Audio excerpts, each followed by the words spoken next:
एटक के जिलाध्यक्ष राजकुमार बख्शी ने कारखाना अधिनियम 1948 में हुए संशोधन को वापस लेने की मांग की है।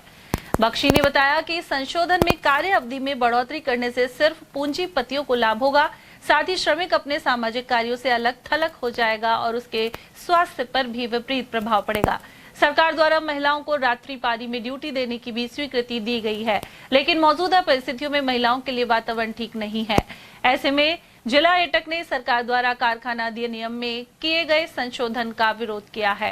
कारखाना अधिनियम 1948 में संशोधन करके श्रमिकों के कार्य दिवस के घंटों में बढ़ोतरी करना और महिलाओं को रात्रि पारी में ड्यूटी पर बुलाने की अनुमति देना, ये दोनों ही श्रमिकों के लिए और महिलाओं के लिए यह अन्यायपूर्ण काम है। सरकार द्वारा जो संशोधन किए गए हैं उसमें श्रमिकों को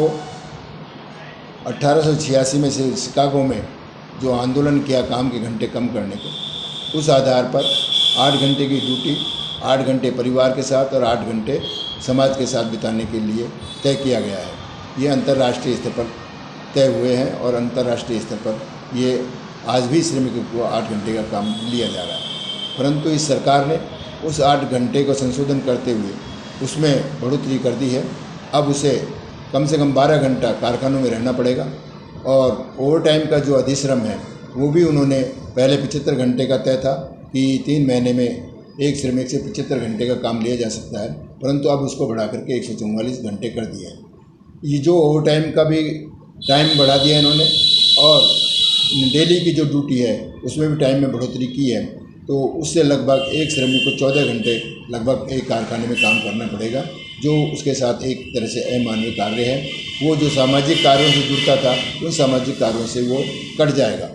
दूसरी ओर महिलाओं से जो रात्रि पारी में शाम को 7 बजे से सुबह 6 बजे तक की जो ड्यूटी का जो आवर्स के लिए अनुमति सरकार ने दी है, वह भी महिलाओं के साथ में एक अन्यायपूर्ण कार्य है, क्योंकि आज जो प्रदेश में या देश में जो महिलाओं की हालत है वह बहुत ही गंभीर है। महिलाओं का अपहरण करना, सामूहिक बलात्कार करना, छोटी छोटी बच्चियों का भी अपहरण और बलात्कार करना, इस तरह की घटनाएं आम हो गई है, जो सरकार की कानून व्यवस्था के लिए भी एक चुनौती है, एक प्रश्न चिन्ह है।